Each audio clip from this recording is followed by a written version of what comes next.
Hi,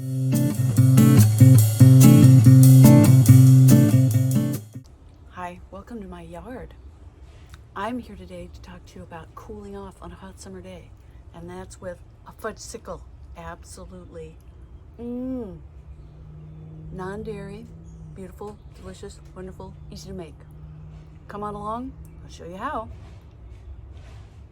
Welcome to my hot summery kitchen. Now I know when I was a kid, when I heard that ice cream truck go by, I was beating feet to get out there because I love frozen treats. And so I always, as soon as it starts to get a little bit hot out, I love making my own, because I promise you hardly any products that you can buy out there are going to be as good as what you will make for yourself, because you care about what goes in your body. Perhaps some of the manufacturers don't care as much. So I'm going to make fudgesicles. Super simple, super easy. I'm going to just take, so today I'm going to make fudgesicles. I know, that was one of my faves. So I've got a can of coconut cream. Now you can use coconut milk, but the coconut cream, just a little bit richer, a little bit more like your luscious ice cream. And then I'm going to whisk in some organic sugar, vanilla, cocoa, and arrowroot. And I'll whisk that in so it's nice and smooth.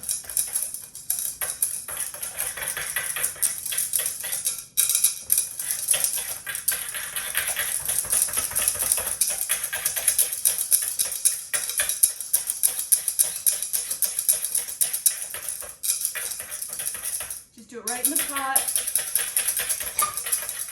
Save yourself from having to wash anything else. And then I'll turn the heat on, and I'll just keep whisking while it comes to a little bit of a boil. Now it's just going to boil enough to thicken, and it'll thicken that arrowroot. Will just give it a little thickness. And just keep it moving. The main reason I continue to whisk is to keep the arrowroot, you don't want any lumps to form. So you want to make sure that your starches and your liquids and everything are mixed as it comes to a boil. And you'll start to see some bubbles pretty quickly. Now, I love making all kinds of pops like this. If you guys like this one, I'll come back and make some fabulous smoothie pops that you can eat for breakfast.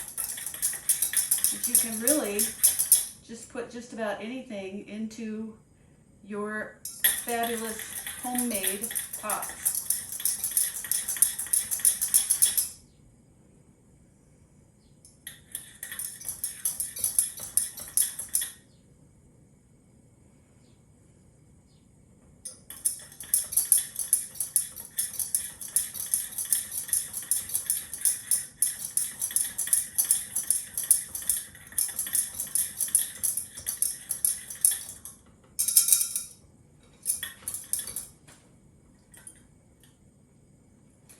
So now you can see it's starting to come to a boil. Around the edges, there's some bubbles, and I'll just keep whisking. And for the sake of time, as you can see, I've got a bowl of ice and ice water, so that once this comes to a boil a little bit, and see, I let it bubble a little bit. Don't want to overcook it, but just a bit, and then just turn that thing off and put it into the ice water so that it will cool off and we can put it into the popsicle molds. And I'll do that as soon as this is cool. Welcome back. Here's my beautiful Fudgesicles. I've got this lovely mixture chilled down in that ice bath. And I'm just gonna move the ice aside, and I just stirred it a little bit to make sure it was moving around and didn't get thick on the bottom and not finish gelling all the way through. And so now I'm just going to scoop very carefully to get my Fudgecicle into the mold. See, this is probably the trickiest part. And you can also just use paper cups and sticks if you don't have popsicle molds. But it's nice because you can reuse these over and over, and they make a nice looking frozen pop, which it looks actually like it came in a package. So we just keep on scooping.